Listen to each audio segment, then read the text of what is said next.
Salut les marques, salut les smarts, bienvenue sur Catch Up, le podcast qui transpire le catch.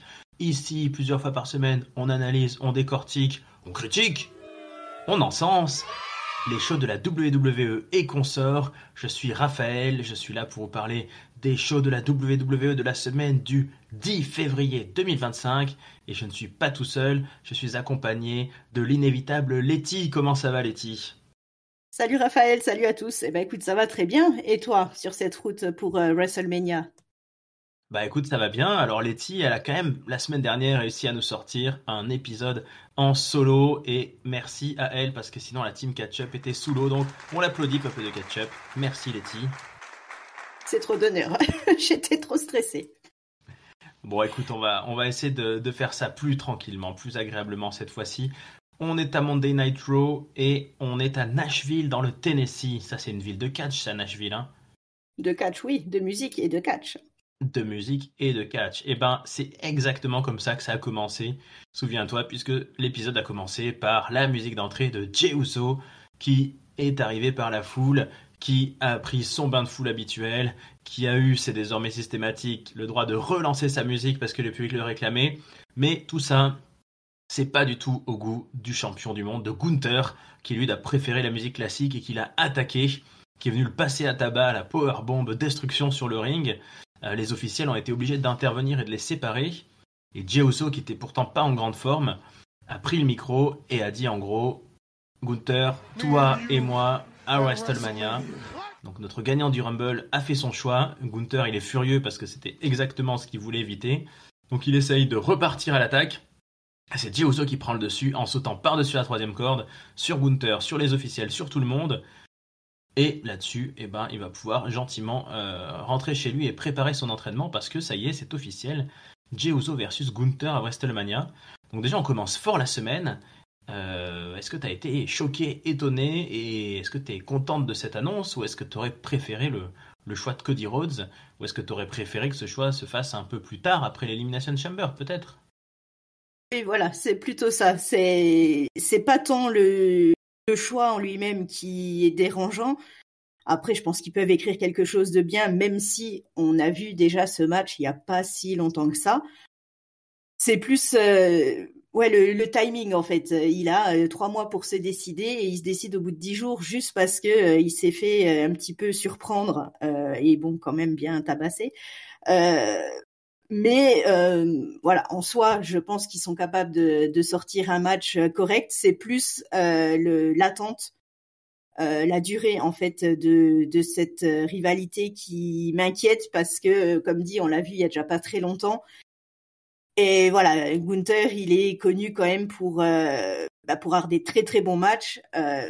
Les rivalités au micro, c'est pas trop ça, enfin à mon goût en tout cas. Voilà, le choix a été fait. Je pense qu'ils auraient pu faire durer un petit peu plus le suspense. Ouais, je suis comme toi. Bon, ça tue pas trop le suspense non plus parce que l'horizon pour Cody Rhodes est quand même assez vaste, hein. Il y a plein de possibilités. On a vu dans la Chamber, on sait pas du tout forcément qui va aller vers Cody Rhodes, mais il y aurait eu encore plus de suspense si on avait attendu un peu. Moi, je trouve ça vraiment curieux. Je vais leur laisser le bénéfice du doute parce que ça me paraît pas possible qu'on ait eu ce match à Saturday Night Main Event il y a 3 semaines. Sans qu'ils sachent que ça allait être leur affiche à WrestleMania. Donc je me dis peut-être, on va être optimiste, ils vont nous creuser une histoire justement là-dessus, sur Jey Uso qui s'est dit tiens, j'ai déjà perdu il y a quelques temps, comment j'augmente mon niveau, je le verrai bien aller voir les gens qui ont battu Gunther, aller voir Cody Rhodes, aller voir Sami Zayn, leur demander des conseils, essayer de voilà qu'on suive un peu un parcours un peu à la Rocky de Jey Uso. Mais je sais pas si on aura droit à quelque chose d'aussi travaillé dans l'écriture, mais ça serait chouette. En tout cas, sur ce segment d'entrée, c'était un petit peu facile, j'ai trouvé. Voilà, passage à tabac. C'est le truc assez gros comme une maison qu'on a déjà vu très souvent, d'avoir un méchant heel champion qui veut absolument pas d'un challenger et qui pourtant fait tout pour que le challenger le choisisse. Donc, c'est pas très malin là de la part de notre champion européen quand même, hein. Non, pas trop. Allez, ça c'était de la bagarre, mais on va quand même enchaîner sur du catch. Et en plus, on a eu droit à 2 matchs féminins d'affilée, c'est formidable. On a commencé par un tag team match avec les Damage Control, Dakota Kai et Io Sky, qui ont affronté Liv Morgan et Raquel Rodriguez. Un match de 14 minutes 55, 57, quasiment 15 minutes, hein, elles ont donné sur le ring les quatre femmes. On a eu beaucoup de choses sur le ring et c'est finalement Liv Morgan qui a pris le tombé, Liv Morgan qui saignait un peu à la fin du match et qui a pris un moonsault de Io Sky. Donc voilà, victoire du Damage Control. Et juste dans la foulée, puisque je vais enchaîner, nous avions un match féminin de qualification pour l'Elimination Chamber. Bayley affrontait Lyra Valkyria qui est notre nouvelle championne intercontinentale. Et malheureusement, notre championne a échoué. Bayley a gagné de manière très très cordiale. Elles se sont serrées la main, etc. à la fin. Mais il n'empêche que Lyra Valkyria, voilà, est sur une pente un petit peu stagnante là après sa prise de titre. Donc déjà, voilà, on va traiter ces gros segments. Est-ce que tu as aimé ces affrontements? Et puis, Bayley dans la chambre, on est en train de remplir doucement cette chambre féminine. Est-ce que ça te plaît? Disons que la victoire de Bayley, je trouve qu'elle était plutôt logique. Lyra Valkyria, comme tu l'as dit, a pris le titre il n'y a pas très très longtemps. Elle n'a pas fait grand-chose depuis. Si je me trompe pas, je suis même pas sûre qu'il y ait eu une défense de titre. Voilà, elle est là, on ne sait pas trop à quoi elle sert, mais bon, elle est là. Donc Bayley dans la chambre, c'est plutôt une bonne nouvelle. Et puis ce match par équipe était assez bon, j'ai trouvé. On a donc forcément le côté revanche de Io Sky par rapport à la semaine d'avant. C'était plutôt une bonne chose et le match était un petit peu long, mais elles se sont bien débrouillées, donc c'était pas mal. Ouais, moi je suis pas exactement convaincu toujours par, on va dire, le scénario. Le scénario tournoi, la qualification pour l'Elimination Chamber, ça crée des matchs un petit peu sans trop de hype, je trouve, qui s'enchaînent. Autant chez les hommes, c'est des assez grosses affiches, hein. On avait vu CM Punk contre Sami Zayn la semaine dernière, c'était assez chouette. Autant là, c'est un peu en milieu de carte, c'est pas, on attend un petit peu de savoir qui sera dans la chambre, mais avant ça, c'est pas extraordinaire.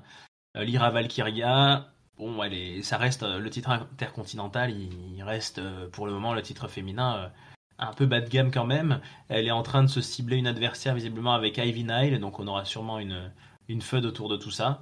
Mais maintenant il faut travailler. Je pense qu'un titre comme ça, c'est juste un début pour une jeune catcheuse comme Lyria. C'est loin d'être un accomplissement final. On a eu un revenant aujourd'hui à Monday Night Raw, un revenant qui pourtant, normalement, a construit la maison SmackDown. Alors qu'est-ce qu'il fait à Raw? C'est AJ Styles. AJ Styles qui est venu nous faire une promo. AJ Styles qu'on croyait absent du ring pour très longtemps, hein. Il avait eu une blessure cet automne.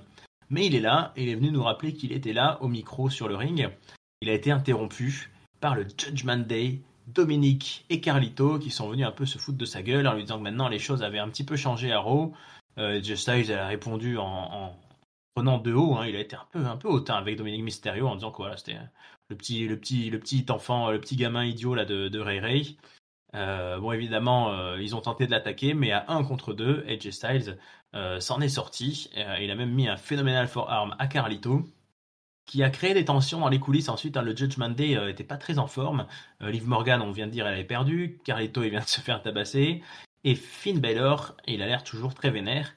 Finn Balor, il est allé se frotter un petit peu à Seth Rollins dans les vestiaires, oralement. Et alors là, étonnamment, Dominic Mysterio, qui lui avait l'air frais comme un gardon, a soufflé une petite idée. Il veut recruter dans le Judgment Day.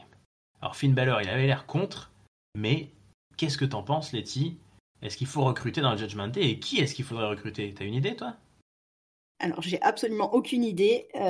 Ça paraît un petit peu bizarre de vouloir recruter alors qu'ils sont déjà un peu en train de partir en cacahuète. Mais bon, pourquoi pas, ça pourrait leur donner un nouveau souffle.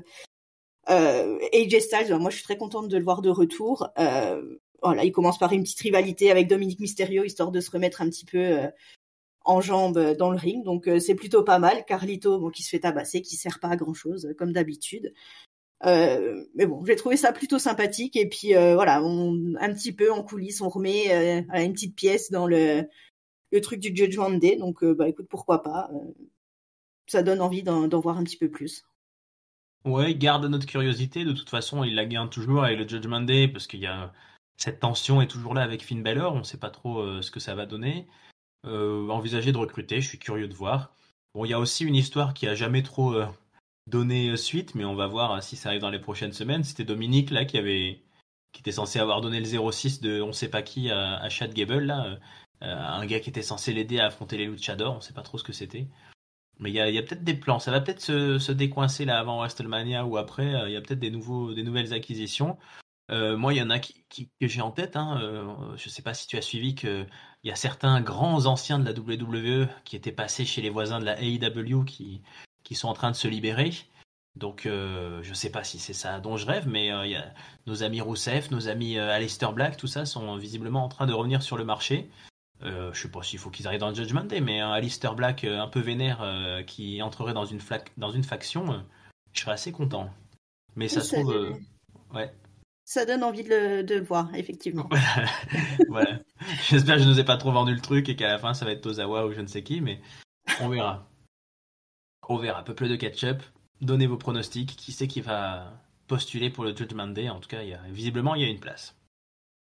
Et je suis d'accord avec toi pour AJ Styles qui a croisé aussi Braun Breaker et ça m'a fait un petit peu saliver, ça, pas toi? C'est un petit peu, Ouais, pas mal. ça c'est un beau programme en perspective. Bah mine de rien, on approche déjà de la fin de ce Monday Night Raw parce que je vous passe quand même, on a eu pas mal d'interactions. Les gens se croisent dans les coulisses, mais je vais pas tout vous raconter. Enfin voilà, il y a Penta visiblement qui veut affronter, enfin qui a croisé Ludwig Kaiser, Pete Dunne, tous ces gens-là se parlent dans les vestiaires. Le Judgment Day, Seth Rollins qui a un petit peu croisé Finn Balor. Voilà, bon c'est beaucoup de choses. Là, on est en train de placer ses cartes. Rhea Ripley aussi qui a croisé Io Sky dans les vestiaires, qui lui a promis un match de championnat d'ailleurs. Et CM Punk a débarqué sur le ring. CM Punk qui n'arrête pas d'être là, hein, qui catch, qui parle. C'est le grand CM Punk des grands jours. Hein. On oublie qu'il a 45 ans. Alors il nous dit que il était un petit peu vénère quand même. Il nous a parlé de John Cena. Il nous a dit voilà, à l'Elimination Chamber, il y a 6 places. Et il y a eu 5 matchs de qualification. Pourquoi ça? Parce qu'il y a un mec qui a dit vas-y, moi, je, je participe et tout le monde le prend au pied de la lettre. Mais voilà, il lui dit bah, moi, j'y serai dans cette Elimination Chamber. Donc je vais retrouver John Cena. Je vais retrouver Drew McIntyre que j'ai déjà détruit au Hell in a Cell. Donc en gros, bah, voilà, CM Punk il fait sa petite promo pour dire qu'il va rouler sur tout le monde et qu'il va aller à WrestleMania. Il est interrompu par Logan Paul. Logan Paul qui débarque et qui rappelle à CM Punk que c'est lui qui l'a éliminé du Royal Rumble. Et il lui dit qu'il va faire de même à l'Elimination Chamber, qu'il est lui le meilleur athlète, c'est la meilleure superstar au monde. Donc et voilà, il y a un petit, on s'affûte les couteaux là entre Logan Paul et CM Punk. Ça aussi, ça m'a fait un petit peu saliver comme rivalité. Et je pense que là, entre le YouTuber et le Pipe Bomber, il y a de quoi faire des clips à millions de vues là encore sur YouTube s'ils nous font une feud assez violente. Mais on n'y est pas encore parce qu'en fait, Logan Paul, il avait un match de qualif ce soir. Il affrontait Rey Mysterio. C'était notre main event. Donc Rey Mysterio contre Logan Paul. C'est un match qu'on a déjà eu il y a quelques mois, il y a quelques années ou quelques mois, pour le titre US qu'avait Rey Mysterio et Logan Paul l'avait battu. Et ben Logan Paul, ce soir, il colle un 2-0 à Rey Mysterio. 17 minutes 15 de match. Un match que j'ai trouvé moins étincelant que certains qu'a pu nous faire Logan Paul, mais il a réussi à battre son adversaire préféré, Logan Paul, et se qualifier donc pour l'Elimination Chamber. Il rejoint John Cena, il rejoint CM Punk, il rejoint Drew McIntyre.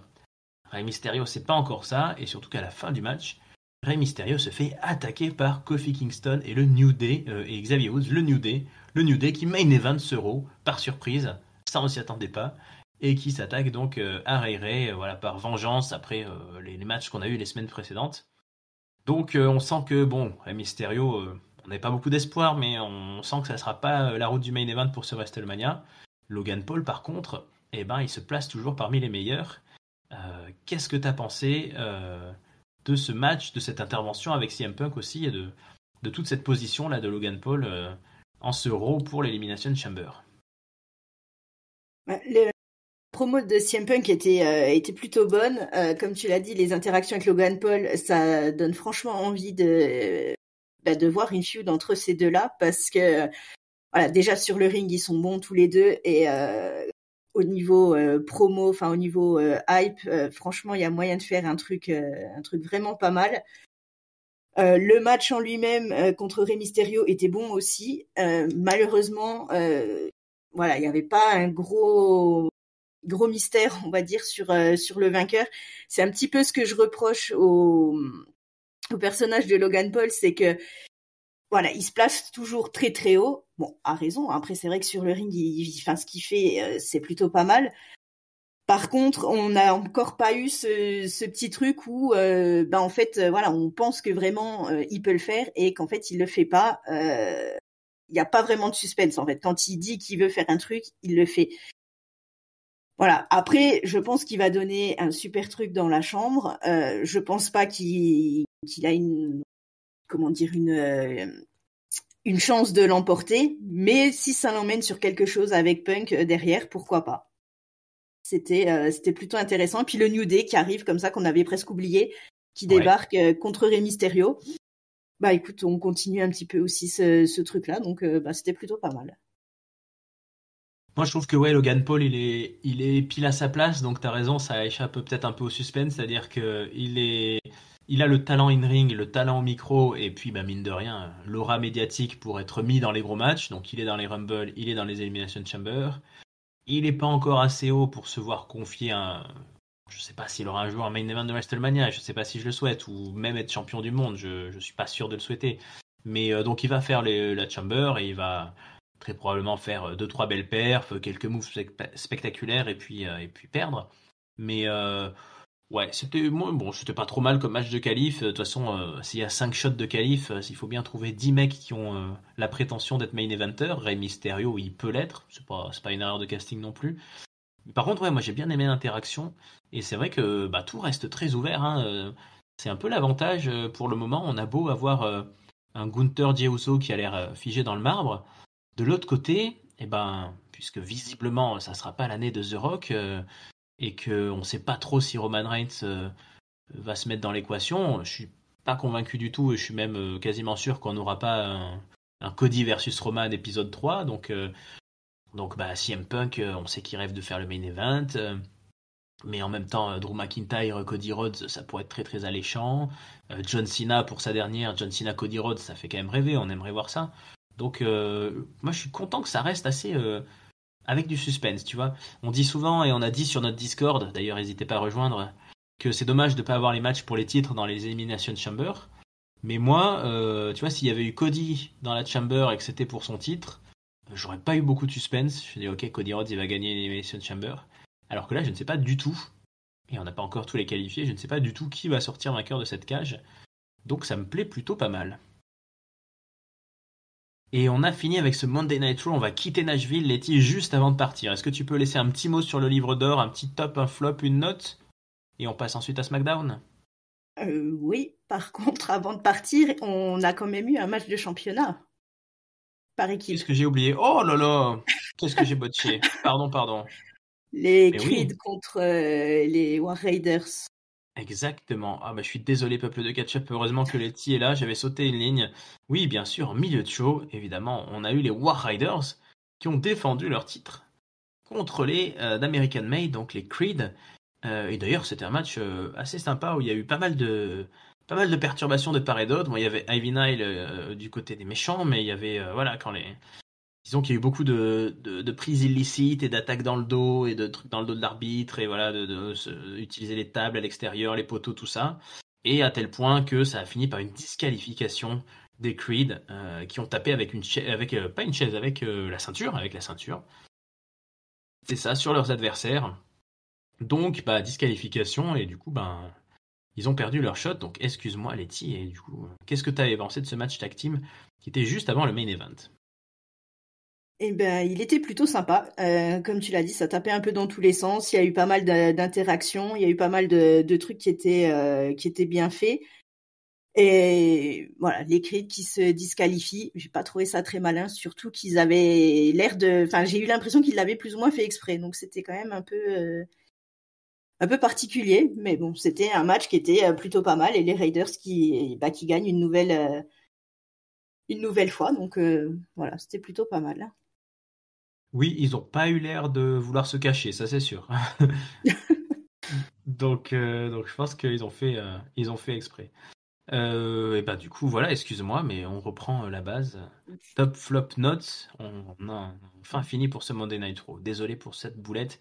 Peuple de Ah oui, Ketchup, si mais vous voulez m'insulter en commentaire, n'hésitez pas, je le mérite largement.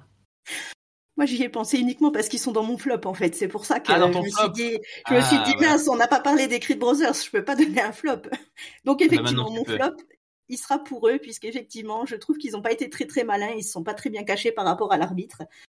Donc ce sera pour eux. Le top, je vais le donner au main event puisque le match était quand même très très bon. Et ma note, la semaine dernière, j'ai eu 3,25, je crois. Je vais rester sur un petit 3,5. C'était un petit peu mieux, mais voilà, c'était pas exceptionnel non plus. Ouais, moi j'ai trouvé qu'il y avait beaucoup de ces segments en coulisses là où ça se plaçait. J'ai eu un petit peu de mal avec l'enchaînement du début. Le... Bah moi je vais mettre mon flop à ce... C'est sévère, mais je vais mettre mon flop à cette entrée là, à ce moment de Tieoso là. J'ai trouvé que cette révélation là, quand il est tout tapé de partout, il peut plus parler, mais il prend quand même le micro pour dire Eh, toi et moi, WrestleMania, ça tombe trop vite, quoi. Ça tombe trop tôt, ça m'a pas trop. L'effet est un peu raté, donc je vais mettre le flop à ça. Et le top. À qui vais-je mettre mon top? Bah écoute, moi je vais du coup bah je vais le mettre au. Oh, allez, je vais le mettre au War Riders, tiens, quand même. Parce que comme tu as mis ton flop au Creed, bah, je vais leur mettre à leur adversaire du soir, qui, eux, me paraissent vraiment une très sympathique équipe. Et en plus, je suis très content de les avoir comme champions. Euh, Ils sont agréables à voir, ils sont sympas, ils sont positifs, ils mettent l'ambiance. Donc, les War Riders, vous avez mon top. Et 3,5, c'est bien. 3,5, c'est bien. On va dire ça. On va dire ça, et ça va nous entraîner directement à Washington, D.C. Dis donc. Non, oui, c'est ça, Washington Oui. DC, pardon. Washington DC, c'était bien ça. Capital One Arena, 14 février, Saint-Valentin, mais c'était pas vraiment un SmackDown placé sur le signe de l'amour. Loin de là, c'était même une chose sur le signe de la haine, peut-être, on va voir ça. En tout cas, tout a commencé par qui? Qui c'est qui est arrivé? Qui c'est qui peut démarrer à SmackDown? Il y en a qu'un, c'est notre champion, c'est Cody Rhodes qui a débarqué. Et Cody Rhodes qui nous explique justement qu'il va y avoir l'Elimination Chamber et qu'il va avoir son adversaire, puisque maintenant c'est sûr, hein, le gagnant de l'Elimination Chamber sera son adversaire. Donc il dit est-ce que ça sera l'athlète le plus extraordinaire qu'on ait jamais vu ici, Logan Paul? Bon, je n'ai pas trop compris cette petite, euh, cette petite flatterie glissée. Est-ce que ça sera mon friend CM Punk? Ouais, ok. Est-ce que ça sera Drew McIntyre? Est-ce que ça sera le plus grand de tous les grands, John Cena? Il nous dit en tout cas, ça sera pas Solo Sikoa. Il nous rappelle que la semaine dernière, en main event, hein, il avait été attaqué par Solo Sikoa. Et là, il est interrompu par Drew McIntyre. Drew McIntyre, il est vexé. Il dit attends, t'as fait tout le baratin à tout le monde là, et moi, t'as juste dit ouais, bon, il y aura Drew McIntyre. Alors, Cody Rhodes, il dit ok, vas-y, je le dis mieux. Il y aura Drew McIntyre. Bref, Drew McIntyre, il est un petit peu tendu encore une fois et il lui fait un peu la liste. Il dit je te rappelle tout ce que j'ai gagné, les Money in the Bank, les Royal Rumble, etc. Et il a battu Cody Rhodes, c'est un des rares à l'avoir battu depuis son retour. Alors j'avoue, je me souviens plus exactement quand c'était. Tu te souviens toi quand Cody Rhodes a été battu par Drew McIntyre? Eh ben, pas du tout. Ouais, j'ai un trou là parce que je me souviens pas d'une feud. Alors est-ce que c'était dans un match tag team ou dans un match à élimination? Je ne sais pas, mais visiblement, ils s'en sont souvenus tous les deux, et Cody il a même dit j'ai pas oublié. Au peuple de catch-up, si vous avez meilleure mémoire que nous, n'hésitez pas à nous dire en commentaire, mais là je ne vois pas, c'est pas depuis qu'il est champion c'est sûr, mais comme avance là, moi je me souviens juste de Cody affronter euh, Brock Lesnar, etc. J'ai un trou là, j'ai un trou, donc vous nous direz. Là-dessus, ce sont les deux membres de la Bloodline errante qui arrivent, Jacob Fatu et Tamatonga. Ils sont un petit peu ils sont un petit peu démunis maintenant, ils savent pas trop où ils vont ceux-là, mais enfin Jacob Fatu il est très très motivé. Il dit que ce soir il va gagner sa place dans l'Elimination Chamber, parce qu'il a un match de qualification, et il veut ramener le titre à la famille ce soir dans sa vraie place. La foule est très très très derrière Jacob Fatu, ça scandait Fatu, Fatu, et Jacob Fatu il regarde Cody Rhodes pendant que Drew McIntyre s'en va, hein, en fait il décide de partir Drew McIntyre. Et là, on voit sur l'écran Solo Sikoa arriver. Et Jacob Fatou, il arrête Cody Rhodes et lui dit excuse-moi, mais c'est moi qui dois aller lui parler en priorité, family business. Et Cody Rhodes lui répond bah, je te laisse avoir le premier mot, mais c'est moi qui aurai le dernier mot. Et ensuite, on se dépêche chez Tamatonga et Solo Sikoa chez Tamatonga et Jacob Fatou d'aller chercher Solo Sikoa. Ils vont en profiter pour tabasser des mecs dans les coulisses qui ont rien fait.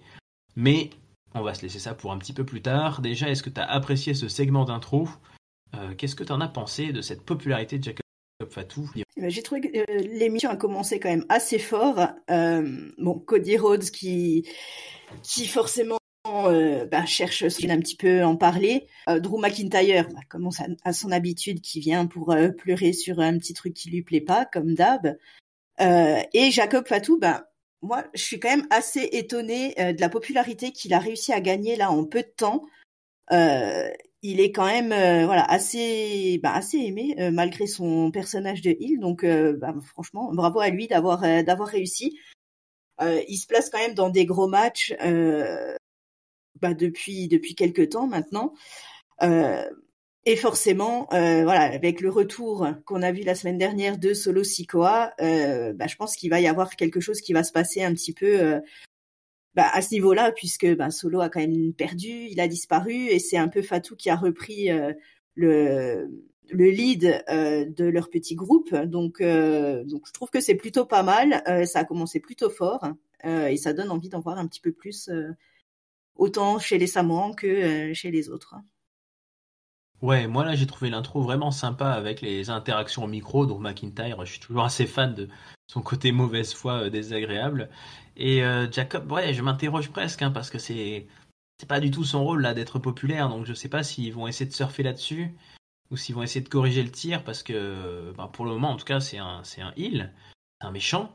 Maintenant, effectivement, comment va-t-il réagir avec Solo Sikoa face à lui? Peut-être qu'il va nous faire une Damian Priest, lui aussi, tourner le dos à sa faction et du coup gagner une certaine popularité.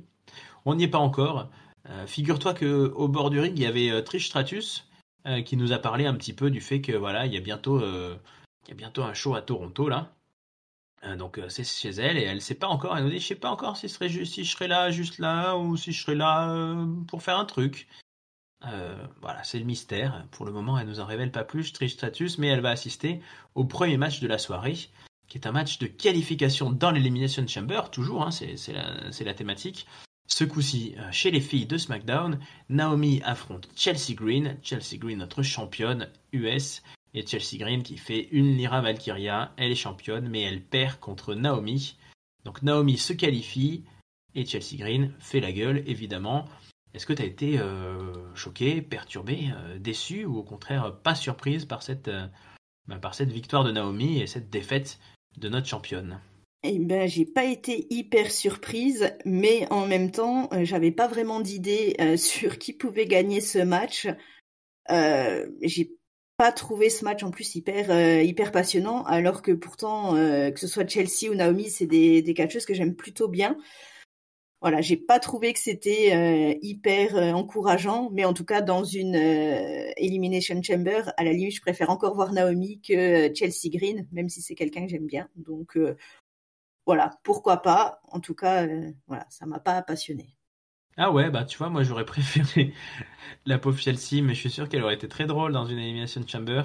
Tu me diras que c'est peut-être pas la place pour l'humour, mais ouais, Naomi, bon, elle va sûrement grimper sur la cage et sauter de là-haut, je sais pas, mais ça m'enthousiasme moins. Mais bon, c'est assez, voilà, c'est quand même une élimination assez logique. On va pas trop se choquer. Mais j'aurais bien aimé pour Chelsea quand même une petite place. On a eu ensuite dans la soirée, au niveau des matchs, on va enchaîner sur le match tag team. Je ne l'oublie pas ce coup-ci, mais il n'est pas pour le titre. C'est les Motor City Machine Gun qui affrontent les Garza. Un match que j'ai trouvé vraiment chouette, mais bon, moi je suis fan des Garza, c'est mes petits chouchous. J'ai trouvé qu'ils ont été vraiment bons là. Ils ont eu des séquences assez sympas là, de coups de pied à la volée, de prises sur les cordes là. Mais malheureusement, c'est eux qui perdent, hein. Ils ne réussissent pas à convertir l'essai au bout de 7 minutes 28. C'est les Motor City Machine Gun qui gagnent. Et ils se placeraient bien pour une opportunité pour le titre. Même si on a vu dans les vestiaires les DIY parler avec les Pretty Deadly de manière assez tendue là encore. Donc on est toujours bien actif sur cette scène tag team. Alors nos amis les Street Profits, ils se contentent de faire des clips là où ils parlent face caméra pour nous raconter que voilà, il a fini de déconner, maintenant on est devenu sérieux, on va devenir les meilleurs, les plus forts. Mais bon, on aurait peut-être aimé les voir, non? Après ce qu'ils ont fait là au Rumble. Ça aurait été pas plus mal de les voir un petit peu, parce que c'est vrai que ils sont intervenus, ils ont foutu un peu le bordel, et depuis, silence radio, à part là une petite vidéo.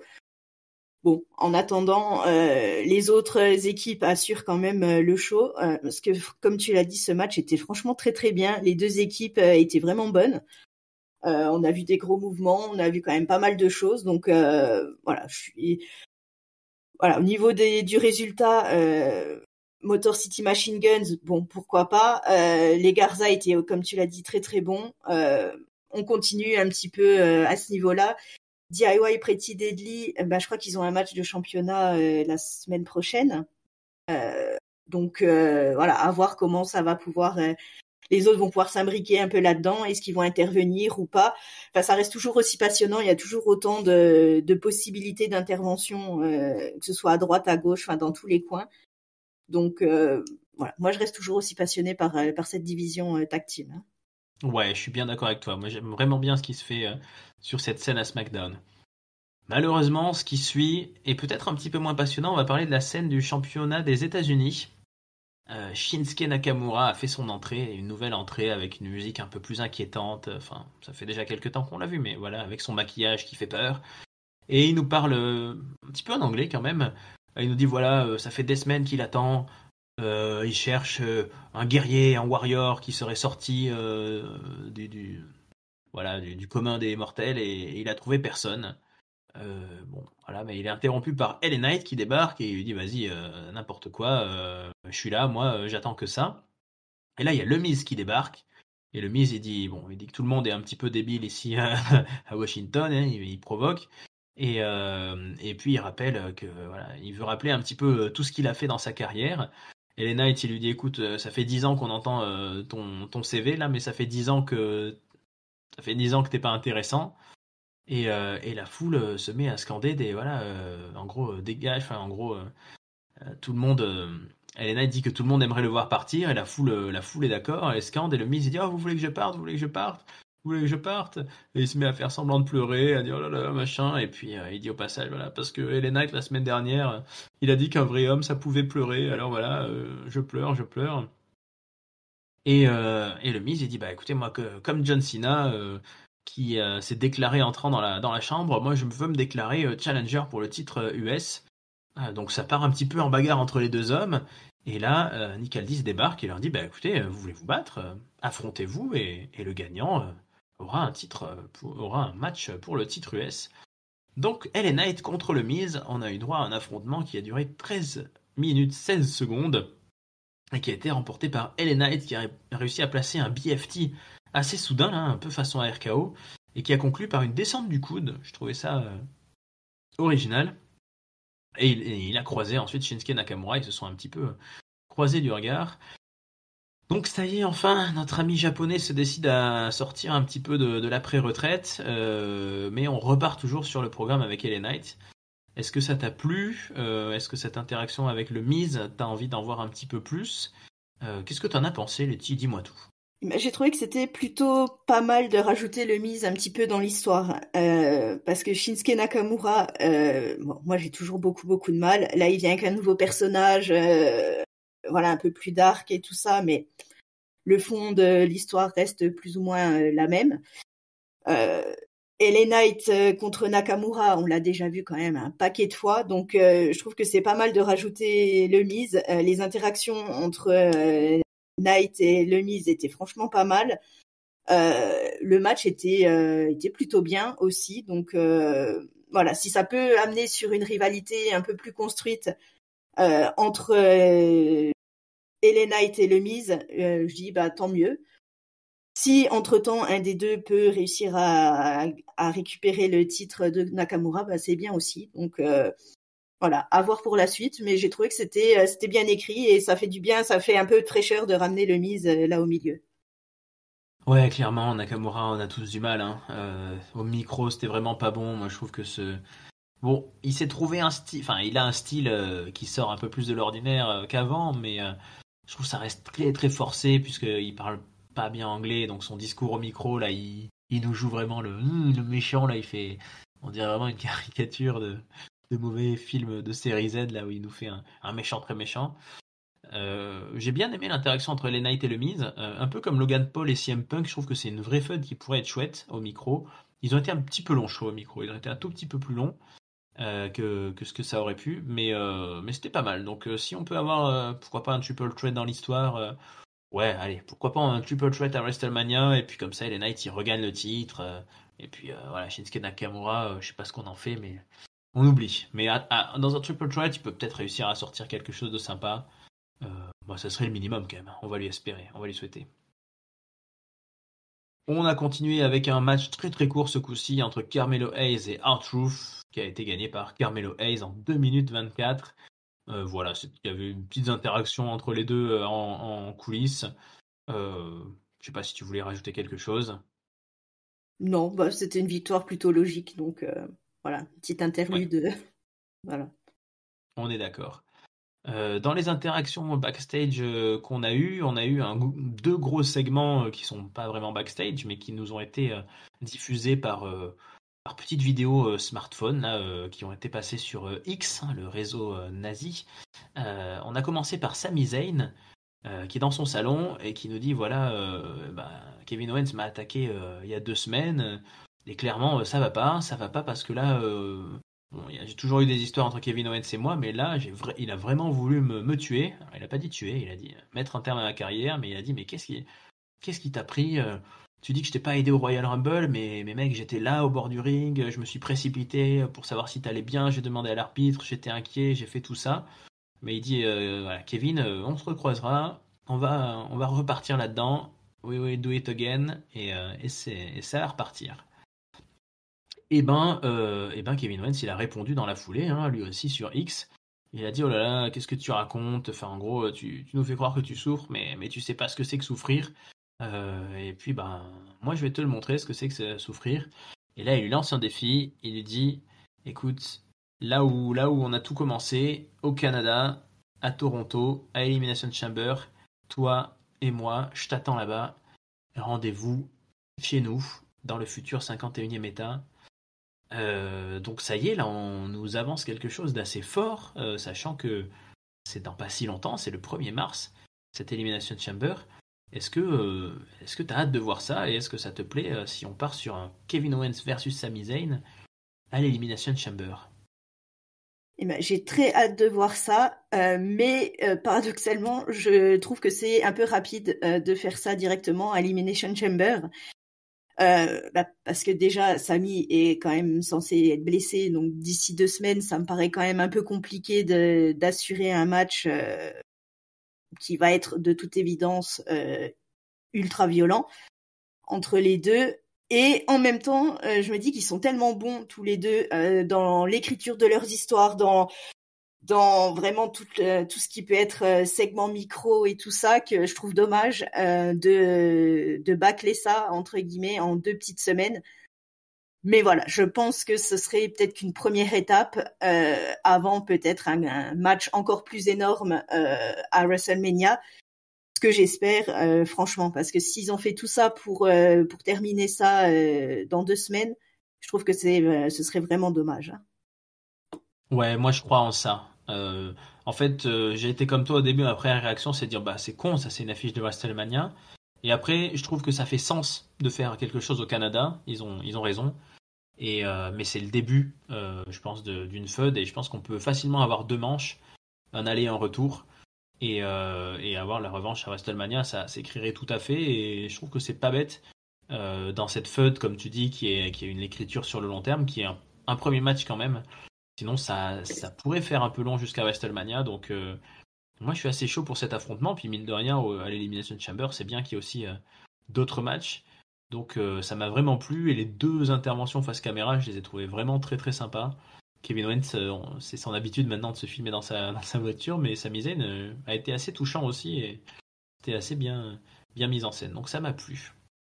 Mais on n'avait pas fini ce SmackDown. Quel SmackDown rempli. On avait quand même un match pour le titre féminin ce soir, Letty. Hein? Incroyable. Incroyable. Incroyable. Eh ben, Tiffany Stratton, notre championne Tiffy Time, qui a caché sur Nia Jax, eh ben enfin Nia Jax va avoir droit à son match revanche. Dans les coulisses, Nia Jax, elle a croisé Alexa Bliss. Elle a croisé Alexa Bliss qui est venue un petit peu l'encourager et qui lui dit ah dis donc c'est drôle parce que si tu gagnes ce soir et que moi je gagne l'Elimination Chamber, eh ben hop on pourrait s'affronter à WrestleMania. Donc voilà c'était un petit peu rigolo, mais par contre comme tu as peut-être remarqué, l'intervention d'Alexa Bliss a été micro-coupée par une sorte de flash subliminal qui semblait rappeler que les Wyatt sont à SmackDown et qu'Alexa Bliss n'a peut-être pas fini avec ses anciens démons. Qu'est-ce que tu as pensé de ce court passage là avant qu'on passe au match? J'ai trouvé que c'était plutôt intéressant, ça rajoute un petit quelque chose. Puis Alexa Bliss, voilà, faut qu'elle se trouve des rivalités, des amis, un tout petit peu qu'elle reprenne ses marques. Donc j'ai trouvé que c'était plutôt intéressant. Et voilà, le petit côté coupure et tout ça, j'ai trouvé ça encore plus intéressant puisque voilà, je me dis que peut-être ça peut emmener sur un nouveau personnage, une nouvelle Alexa Bliss un petit peu plus qui rejoindrait peut-être les Wyatt ou peut-être pas. Enfin, ça ouvre plein de possibilités. Ouais, moi ça m'a plu quand même parce que c'est vrai que ces Wyatt, on n'en a pas du tout parlé, évidemment, depuis qu'ils sont à SmackDown.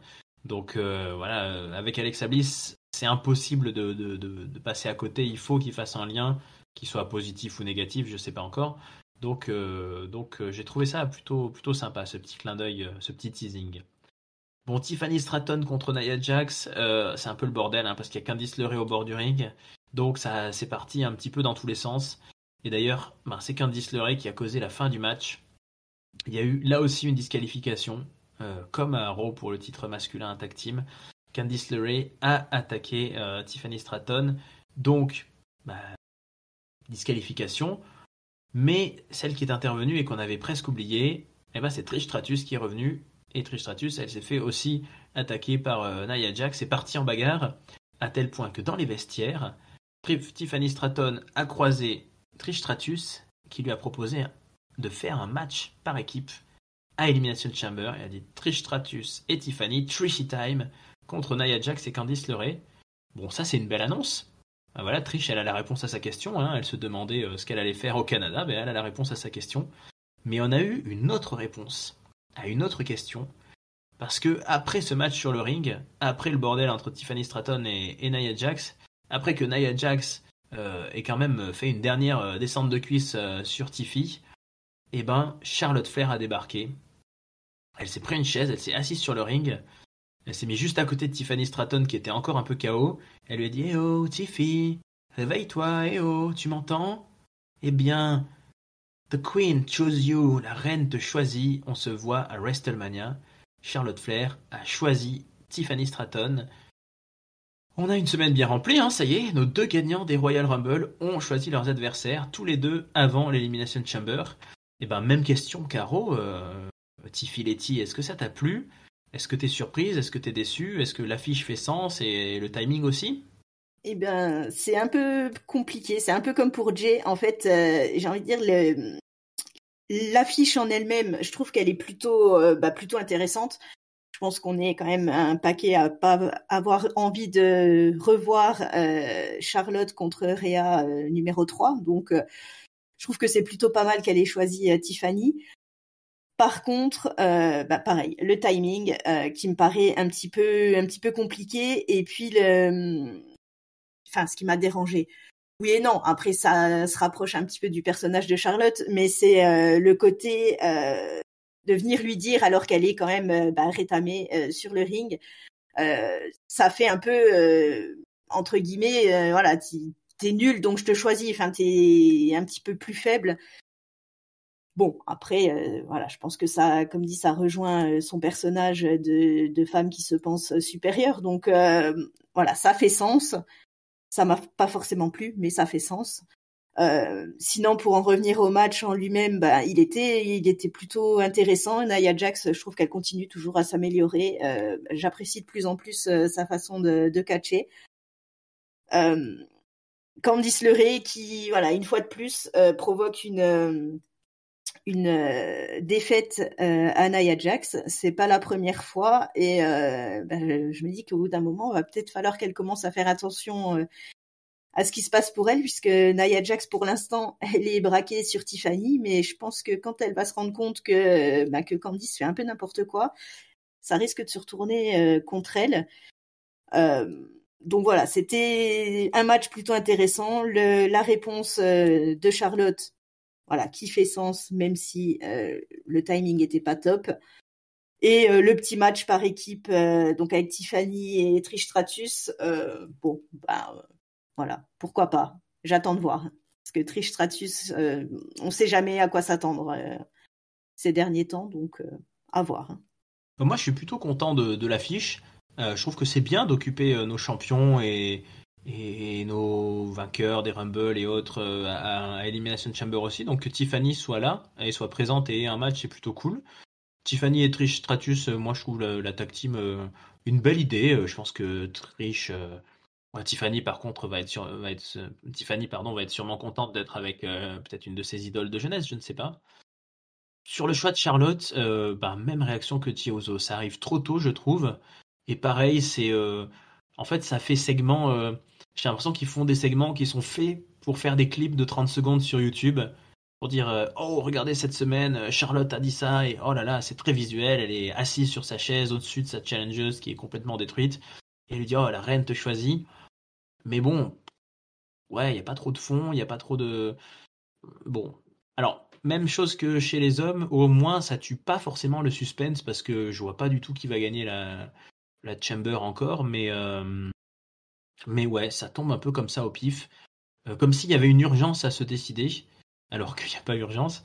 Donc j'aurais bien aimé attendre après l'Elimination Chamber, attendre un autre segment, surtout qu'avec l'info de ce match tag team avec Trish Stratus, je trouve que ça fait trop d'infos et ça tue un petit peu l'annonce de l'affiche. Donc j'aurais gardé ce tag team match, très bonne idée, Trish Stratus et tout, et j'aurais laissé Charlotte se décider un peu plus tard. On n'est pas pressé, mais maintenant ça y est, on sait, on est au courant. Alors, on n'est pas pressé, mais à force, on arrive quand même au main event. Hein, ce coup-ci, j'ai bon là, hein, Letty. Alors, Oui, oui. ouais, très rapidement, on va passer sur le fait que Drew McIntyre est allé se foutre un peu de la gueule de Jimmy Uso dans les coulisses et il a pris un super kick. Voilà, ça c'était marrant. Mais ce qui nous attendait ce soir, c'était quand même un triple threat monstrueux, puisqu'on avait Damian Priest contre Braun Strowman, contre Jacob Fatu. Alors là, il y avait de la viande sur le ring, comme on dit. 16 minutes 15 de match. C'est plutôt Braun Strowman qui a été pris pour cible par les deux autres au début, qui l'ont envoyé à l'extérieur, avec difficulté d'ailleurs. Et ensuite, on a eu plein de choses. Hein. Je vous conseille, moi, vraiment ce match. Je l'ai vraiment adoré. Il s'est passé énormément de choses. On a quand même eu Jacob Fatu qui s'est écrasé sur la table à l'extérieur du ring et la table elle a pas pété, donc ça a dû faire très très très très mal. Et je me rends compte, Letty, ici, que j'ai oublié quelque chose. J'avais oublié de raconter quelque chose. J'avais oublié de raconter qu'un peu plus tôt dans la soirée, Jacob Fatu et Solo Sikoa se sont croisés dans les vestiaires et que Solo Sikoa a dit à Jacob Fatu en gros, voilà, j'ai été absent quelques semaines, j'avais besoin, mais là, je suis de retour et là ce soir, c'est à toi de te qualifier. Donc Solo Sikoa était là pour encourager Jacob Fatu. Et Solo Sikoa, il est venu en fait. Il est venu. Il a mis un Samoan Spike à Braun Strowman qui allait gagner. Alors Cody Rhodes a débarqué, je n'ai pas trop compris pourquoi, il m'a un peu saoulé Cody là d'arriver et d'attaquer Solo Sikoa.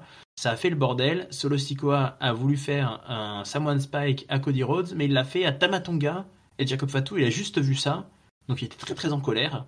Voilà, mésentente dans l'ancienne Bloodline, et ça a fini par Damian Priest qui a profité de tout ça et qui a porté son finisher, son South of Haven à Braun Strowman, il faut le faire quand même, pour remporter le match. Ah, il y avait de la viande, il y avait de la performance, et au final, en plus, voilà Letty, ton petit cadeau pour finir cette semaine, Damian Priest, qui croise Cody Rhodes du regard, un face-à-face intense, pour peut-être une affiche à WrestleMania, on ne sait pas, en tout cas, une place à l'Elimination Chamber, et effectivement, ça se remplit bien, et donc, l'un de ces hommes, que ce soit CM Punk, Drew McIntyre, John Cena et maintenant Damien Priest, et je crois qu'il reste une place, hein. Oui, il reste une place, on le saura au prochain Raw, entre Rollins et Baylor quand même, et ben on aura donc bientôt notre affiche pour WrestleMania, mais le suspense reste entier. Est-ce que tu as aimé ce match final? Bon, je suis sûr que oui, Letty, avec un gagnant pareil. Qu'est-ce que tu as pensé de cette fin de SmackDown et cette fin de catch à la WWE cette semaine? Eh ben écoute, comme toi, j'ai adoré ce match. C'était vraiment passionnant. Il y avait tout ce qu'il faut pour faire un bon match. Et donc les interventions de Solo et de Cody, qui quelque part, même si ça m'a un peu saoulé aussi, mais ça se justifie, je pense, par rapport à l'attaque de Solo sur Cody la semaine dernière. Je pense qu'il pouvait pas laisser passer ça. Euh, j'ai trouvé quand même un peu dommage que le champion intervienne sur un match de qualification pour l'Elimination Chamber. Mais bon, je pense que de toute façon, Cody fait un petit peu ce qu'il veut. Donc voilà, il fait un petit peu son truc de son côté. En tout cas, le match était vraiment, vraiment bien. Ça a tapé un peu dans tous les sens.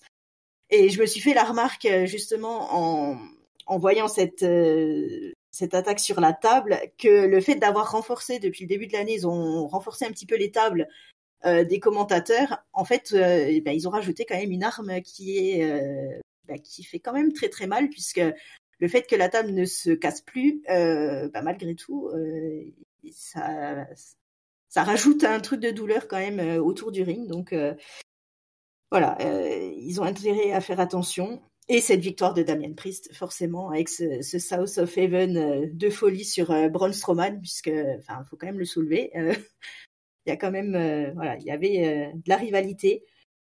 Très très bonne fin de show et très bonne fin de semaine à la WWE. Ouais, bah, je partage ton opinion. Je l'ai décrit un peu au fur et à mesure du match. Oui, Cody Rhodes, j'ai trouvé qu'il était peut-être un peu too much là, mais bon, il fallait quelqu'un pour cet angle scénaristique, pour cette tension dans la Bloodline, donc c'était peut-être lui le mieux placé. Euh, Ça aurait pu être Jimmy Uso, peut-être qu'on venait juste de voir, je ne sais pas. En tout cas, beau qualifié, je suis un tout petit peu déçu pour Braun Strowman, mais je suis sûr qu'il va trouver quelque chose. Moi, je suis content, c'est un de mes petits chouchous aussi, Braun Strowman. Je suis content de ce retour en forme là qu'il a. Quand il est revenu à la WWE, ça a été un petit peu compliqué au début, là, les tag teams avec Ricochet, c'était pas ouf, mais là, depuis quelques temps, les matchs contre Bronson Reed, les matchs contre Damian Priest, les matchs contre Jacob Fatu, je trouve que il regagne en confiance. Bon, il aura pas un main event de WrestleMania de suite, mais peut-être qu'il peut encore tourner un petit peu dans cette mid-card main event. Mais la place est tout à fait légitime pour Damian Priest. En plus, c'est un nouveau venu à SmackDown, donc il faut un peu qu'il se place. Moi, ce que je dis, si on fait maintenant un peu le bilan de la semaine, puisque c'est ce qu'on va faire, c'est bon, on a booké nos deux champions du Rumble, nos deux gagnants du Rumble. C'est un peu rapide, je trouve. Par contre, je trouve que là, on a le mérite total d'avoir deux Elimination Chamber, masculin comme féminin, à total suspense. La carte fait moins rêver chez les filles. Chez les mecs, elle est quand même hyper bien remplie. Et elle sera forcément belle, parce que ce soit Rollins ou Baylor, ça va être canon aussi. Et là, je pense que, un peu comme ils nous ont fait un Royal Rumble All-Stars, ils vont nous faire un Elimination Chamber All-Stars. Donc j'ai trouvé la semaine vraiment plutôt positive. Les dernières semaines avaient été un petit peu plus difficiles. Là, le post-Rumble avait été un peu moins bon. Et sur ce SmackDown, je finis plutôt content. Maintenant, Letty, avant de quitter Washington DC, est-ce que tu laisses un petit mot dans le carnet? Est-ce que tu mets un top, un flop et une note, s'il te plaît? Eh ben, sans trop de suspense, je vais mettre mon top, ce main event qui était complètement dingue. Mon flop, on en a parlé un petit peu, je vais le mettre aux Street Profits, qui ont décidé que faire une vidéo, ça suffisait. Ben non, les gars, il faut venir, ce serait mieux. Et ma note, je vais mettre un bon 4, parce que c'était vraiment un très bon show.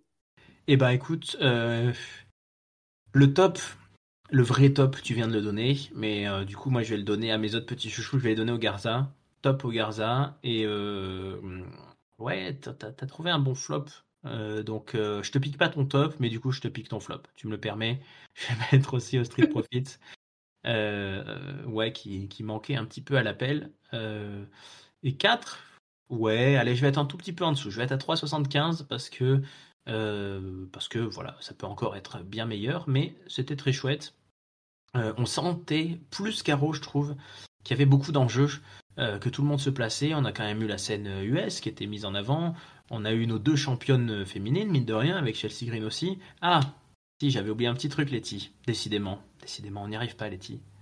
Qu'est-ce que t'as pensé de ce clip vidéo qui nous a montré l'agression de Jade Cargill? Oh. Ouais, hein. Je crois que c'est ça mon flop. Excusez-moi, je change tout, c'est ça mon flop. Oui, je pense que t'as raison. C'était vraiment le truc qui sert à rien.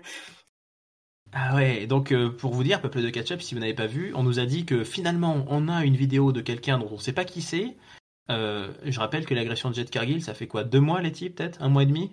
2 mois? Ouais, 2 mois facile.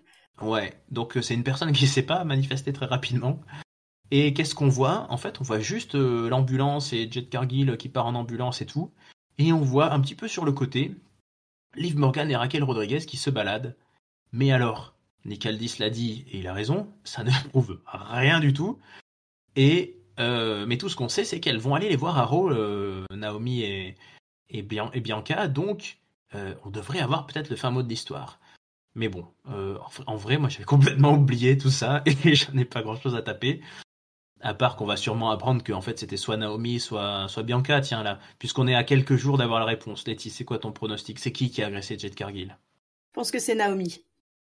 Toi, tu penses que c'est Naomi. Ou alors je dis que c'est Jade Cargill qui s'est agressée elle-même. C'est assez courant dans le catch aussi. C'est une possibilité. Voilà. En tout cas, on pensait la revoir au Rumble, mais elle est pas encore là. Hein. Pas revu Jade Cargill. D'ailleurs, est-ce qu'il pourrait lui rester une place dans l'Elimination Chamber? Il reste une place, mais je suis pas sûr que ça soit. Si je vous fais le point, la peuple de catch-up, je l'ai dit tout à l'heure, hein, mais Damian Priest, Logan Paul, Drew McIntyre, John Cena et CM Punk chez les garçons, c'est pas mal. Alexa Bliss, Liv Morgan, Bianca Belair et Naomi, les 2 championnes, donc ça, il y a peut-être quelque chose qui va se passer là-dessous. Et Bayley chez les filles. Il reste une place de chaque côté. Côté garçon, on sait que ça sera soit Seth Rollins, soit Finn Balor. Côté femme, je ne sais pas. Est-ce que Letty, toi, tu sais si on a eu un match qui nous a été annoncé? Eh ben, je suis en train de réfléchir, mais ça ne me dit rien. Ouais, je ne crois pas. Bon, on pourra faire un pronostic, mais aussi peuple de catch-up. S'il y en a qui savent ou qui voudraient voir la dernière affiche de qualification, qui c'est qui pourrait nous manquer là? Qui c'est qu'on n'a pas vu? J'ai un trou là, j'avoue, j'ai l'impression qu'on a vu tout le monde. Bah, disons que ouais, chez les filles, c'est toujours un peu compliqué. Parce que visiblement, Nia Jax n'en fera pas partie. Hein. Elle va avoir son match tag team. Donc mystère chez les filles. Mais il y a encore une place. Donc, bah, Letty, il est temps de te mobiliser. Hein. Tu veux pas y aller là? Non, ça ira, ça Non, ira. ça ira, ça ira. Ok, Letty laisse sa place. Bien, bah écoute Letty, ça a été un plaisir d'avoir été avec toi pour cette semaine. Merci. Eh ben, merci à toi. Bah, je t'en prie. On se retrouve très bientôt pour parler de catch, évidemment. Donc, peuple de Catch-up, n'hésitez pas à nous donner vos retours sur les réseaux sociaux, sur le Discord Catch-up, sur YouTube, sur toutes les plateformes de podcast, les Google Podcasts, les Apple Podcasts, les Deezer, les Spotify, etc. On est là, on continue et on avance de plus en plus vers l'Elimination Chamber et donc vers WrestleMania et donc aussi vers Clash in Paris, qui sera notre vrai enjeu de l'année quand même. Letty, je te dis à très bientôt, peuple de Catch-up. Ciao, ciao! Salut Raphaël, salut à tous.